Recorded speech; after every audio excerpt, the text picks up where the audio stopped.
Olá para todos, a paz do Senhor Jesus. Estamos voltando aqui com o quarto episódio aqui da nossa série 3 Palavras por Dia.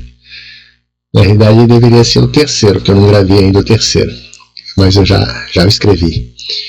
Então hoje nós vamos ver aqui trevas, logos e graça. No Velho Testamento, aqui Torá, Nevim, Ketuvim, que é o Taná, que é o Velho Testamento. Em hebraico, Rosher. Em grego, Skotos. Nos Evangelhos, nós vamos ver aqui verbo, que é o Logos, que em hebraico é Dabar. Vai depender da sua posição na estrutura na frase. Pode ser Dabar, ou Debar, ou Dibar, vai depender da estrutura. E no Novo Testamento, a partir do livro de Atos, nós vamos ver a palavra graça, em grego charis, e em hebraico hesed, sendo que em hebraico também hesed, graça, é traduzido por misericórdia em algumas versões da Bíblia em português. Então, trevas, Rosher, Skotos. Aqui a transliteração, Rosher, no hebraico aqui transliterado para o português mais simples, né? Rosher literalmente significa ausência de luz. E era também o estado imediato à criação da luz. Não a luz de estrelas ou de astros ou de seus reflexos, e nem de uma luz gerada, artificialmente. Se discute muito sobre esta luz, Alguns dizem que era Jesus, mas Jesus não foi criado. Alguns dizem que esta luz ela era simplesmente a revelação de Deus para começar a mostrar tudo o que seria criado. E metaforicamente, na Bíblia também, trevas semelhante à ignorância, depravação moral ou cegueira espiritual. Há um detalhe interessante aqui no Salmo 139, dos versos 11 e 12, que a Bíblia diz que as trevas e a luz, elas são para ti a mesma coisa. Ou seja, Deus ele é onipotente. Para ele, se você está oculto em trevas ou nas mais densas trevas, a visão de Deus, ela nos alcança onde quer que estejamos. Nas trevas, para nos tirar das trevas para a sua maravilhosa luz, pela revelação de Jesus pelo Espírito Santo, que nos chama para a sua luz, como diz Pedro. E se estamos na luz, precisamos continuar na luz, A vereda do justo é como a luz da aurora, Ela vai brilhando mais e mais até ser dia perfeito. E precisamos andar na luz e estarmos na luz, como na luz ele está, tendo comunhão uns com os outros. E o sangue do Senhor Jesus, seu Filho, nos purifica de todo pecado. Mais um pouquinho aqui sobre trevas. Agora já em grego, que tem o mesmo sentido e significado da palavra Rosher em hebraico, Skotos. No grego, literalmente também ausência de luz, e metaforicamente como ignorância, falta de conhecimento e entendimento. Também pode representar o lado mal, ou o mal, o lado obscuro da natureza humana, o pecado e a maldade. E trevas, morte. Em algumas culturas, a escuridão ela está associada à morte e ao desconhecido e também ao medo. Não coloquei aqui, mas também ao medo. Já pulamos para o Logos, para a palavra, Logos em grego, Dabar em hebraico. E o Logos ele é muito mais amplo, porque ele não é somente usado na Bíblia no sentido espiritual, mas ele também já era usado dentro de alguns ramos filosóficos. Então, no grego, significa palavra, discurso, razão ou conceito. Então, quando nós falamos teologia, que é theos mais logos, theos Deus, logos palavra, discurso, razão, conceito, ou até mesmo ciência. A ciência sobre Deus, o conhecimento de Deus, teologias. Na filosofia grega antiga, logos era um conceito central, representando a razão, a ordem e o princípio organizador do universo. Nisso eu concordo. Porque Jesus, como Logos, ele organizou o universo da minha vida, que estava todo desorganizado. No contexto do Novo Testamento, especialmente no Evangelho de João, Logos é usado para se referir, a Jesus Cristo, a palavra de Deus encarnada, o verbo que se fez carne e habitou entre nós, e vimos a sua glória como a glória do unigênito de Deus. Vamos que Logos tem mais aqui. No Evangelho de João, o Logos, a palavra, é apresentado como uma figura central, identificada com Jesus Cristo, que existia desde o princípio com Deus e era Deus. E através do Logos, tudo foi feito, tudo foi criado. E que a vida e a luz se manifestam à humanidade através deste Logos. Alguns conceitos aqui dentro do Evangelho de João, A pré-existência, o Logos não é uma criação, não somente nos evangelhos, mas nas cartas também que João escreve, a gente consegue entender isso. Que o Logos não é uma criação de Deus, mas existia com ele, com Deus, desde o princípio, antes da criação. O princípio aqui é lá o primeiro verso da Bíblia, No princípio criou Deus os céus e a terra. É o início do Cronos, da criação, da obra criadora. Mas já existia antes da criação do mundo. Identidade com Deus, a identificação com Deus, logo é descrito como sendo Deus, destacando a unidade essencial, a mesma essência, que tem Deus Pai, tem Deus Filho, Jesus, e também o Deus Espírito Santo. Então se destaca na unidade essencial entre Jesus e o Pai. A revelação de Deus, o Logos é a revelação de Deus ao mundo. A palavra que se fez carne em Jesus Cristo. É só você ver aqui, 1 João, como eu falei nas cartas, elas também falam muito sobre isso. 1 João 4, versos 2 e 3. A criação, tudo foi criado através do Logos, no hebraico também.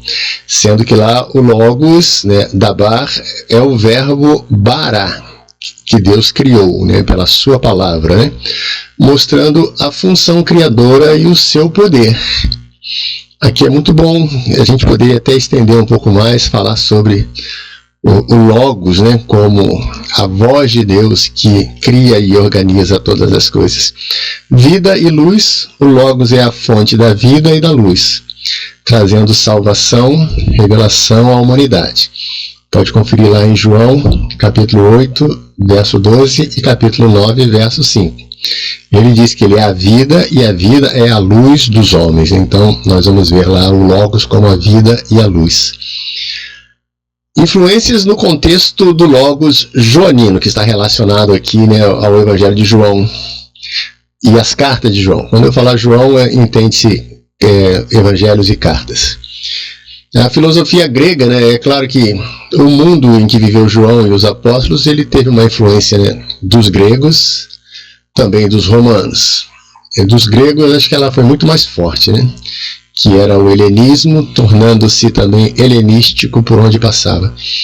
O termo Logos já era utilizado na filosofia grega para se referir à razão divina ou à ordem cósmica. O pensamento judaico, o conceito de palavra de Deus, dabar, que aqui é em hebraico, no Antigo Testamento, e a memra, eu coloquei aqui memra, palavra de Deus em hebraico, a memra rabínica, também influenciaram a compreensão do Logos joanino. Quando você lê o Evangelho de João, aqueles que liam naquela época, sendo judeus, eles podiam alcançar, porque eles tinham aqui um entendimento tanto teológico quanto filosófico, judaico, como também o conceito teológico e filosófico grego. E também influenciaram na compreensão do Logos. A tradição sapiencial, que está ligada ao conceito moral, a sabedoria divina, Hokemar, que é sabedoria em hebraico, presente na literatura sapiencial judaica, também contribuiu para a personificação do Logos. Então essa questão que se trata da ética e da moral dentro do conceito literal e da sabedoria judaica, elas ajudam também a você compreender um pouco mais da personificação do Logos. Aqui tem um senhor que poucas pessoas conhecem, mas ele é contemporâneo, né, dos apóstolos. Ele era judeu e vivia na cidade de Alexandria, no Egito, por isso ele é chamado Philo ou Philon de Alexandria.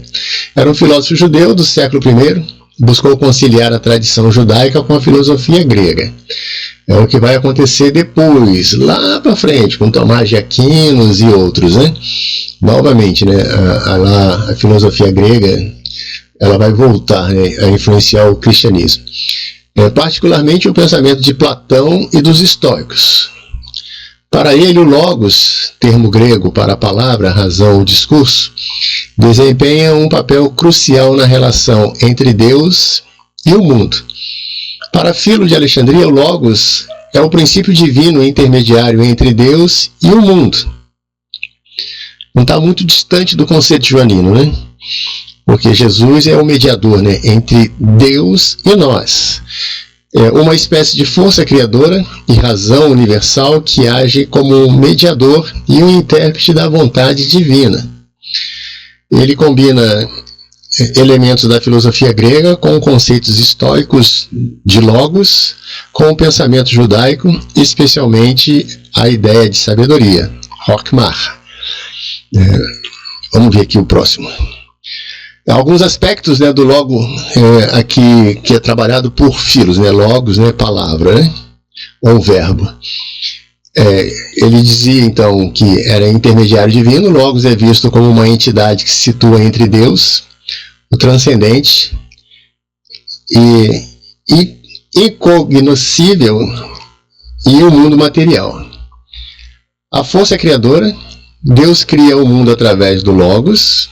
Isso está lá em Gênesis, né? Através da palavra, uma espécie de instrumento divino para a criação. Racionalidade, o logos é a razão universal. Depois, mais para frente também, lá para a Idade Média, vamos chegar de novo nessa questão do cristianismo, dizendo que a razão está na fé. A ordem e a inteligência permeiam toda a criação e a torna inteligível. O logos mediador também age como mediador entre Deus e a humanidade, sendo uma espécie de representante divino na Terra. E também a interpretação da vontade divina. O logos interpreta e revela a vontade de Deus, tornando-a acessível à compreensão humana. Então, com certeza, né, aqueles que viviam naquela época, eles foram influenciados também, né, pela filosofia, e João, na realidade, pelo Espírito Santo, ele usa também alguns elementos. Paulo também cita inúmeros filósofos, né? Mas para explicar, né, aquilo que eles não conheciam no plano espiritual. Aqui em hebraico, Davar, Vayehi Divar Adonai Elai Lemor, Vayehi Davar Adonai Elai Lemor, que é uma expressão que você vai encontrar muitas vezes no Velho Testamento. E veio a mim a palavra Debar Adonai, do Senhor, dizendo. Essa oração indica que Deus está se comunicando diretamente com o profeta. E profeta é aquele que fala da parte de Deus para os homens. Essa frase introduz uma mensagem inspirada ou a revelação divina que o profeta deve transmitir na íntegra ao povo ou a quem for endereçada. Eu acho muito interessante, logo no início do livro do profeta Jeremias, o Senhor mostra a ele uma vara de amendoeira e pergunta, né, a Jeremias: o que vê, Jeremias? Ele disse: eu vejo uma vara de amendoeira. E o Senhor disse: viste bem, porque eu velo pela minha palavra para a cumprir. Então ele transmitiu na íntegra, ele não ficou dizendo que tinha flores, frutos, ele não botou nada mais. E assim também deve ser a questão, né, da revelação, das igrejas pentecostais que creem nos dons espirituais. É exatamente aquilo que Deus mostrou e nada mais, nada mais. Então nós só ouvimos a palavra do Senhor e a transmitimos. Se nós colocarmos alguma coisa a mais, nos tornamos falsos profetas. E a palavra graça, que é Haris, essa letra parecida com um X aqui, ela tem um som de 2 R's na garganta, né? Haris. E Haris, aqui segundo o meu dicionário do grego do Novo Testamento, encanto, doçura, simpatia, favor e graça. favor não merecido, mas livremente outorgado. Boa vontade, proteção, bondade, favor divino, contrário ao merecimento humano. Por isso aqui, é pela graça que somos salvos, não por meio das obras. Mas se é por graça, já não pelas obras. E de outra maneira, a graça já não é graça. Se tentarmos a salvação por outros meios que não sejam pela graça, já não é graça e nós não estamos sendo alcançados pela salvação. Então, nesse texto aqui vai aparecer diretamente 2 vezes a palavra haris, e aqui também harati, que já é uma variação do grego aqui. A bondade pela qual Deus se manifesta, ou manifesta favores aos que estão destituídos de mérito. Porque todos pecamos, destituídos estamos da glória de Deus, mas o dom gratuito de Deus, pela sua graça, é a vida eterna, através de Cristo Jesus e nenhum outro. Concede perdão aos pecados, das ofensas, e os convida a aceitar a salvação eterna em Cristo Jesus. E também a palavra charis ou hesed, ela é também traduzida por misericórdia. Aqui no Salmo 136, na Bíblia hebraica, ela aparece várias vezes, Rodul Adonai, Rodul Leelohei la Elohim ki leolam hasidô. A sua graça aqui, aqui é uma combinação, a sua graça. Então ela vai aparecer muitas vezes. Louvai ao Deus dos deuses, porque a sua graça é para sempre. Na nossa Bíblia vem louvai ao Deus dos deuses, porque a sua misericórdia é para sempre. Então, graça, misericórdia. Um pouquinho aqui, não é o tema, mas já que estamos falando de hesed, graça, misericórdia, a palavra misericórdia ela é uma composição, miser, que significa sentimento, que deu origem também à palavra miserável, que fala de uma condição lastimável, e misericórdia, córdia vem de cardio, coração.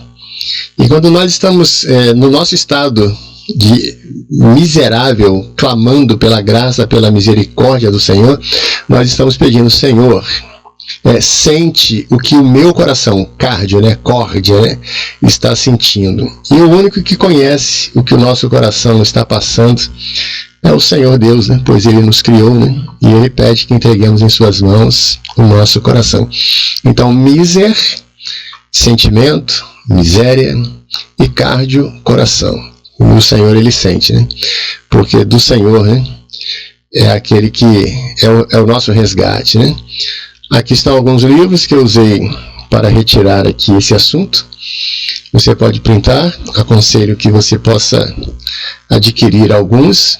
Eu tenho todos em volume, papel, mas existem alguns que já temos em PDF livre, grátis, na internet. Então, até o próximo. Shalom, shalom. Que o Senhor nos abençoe. A paz do Senhor Jesus a todos.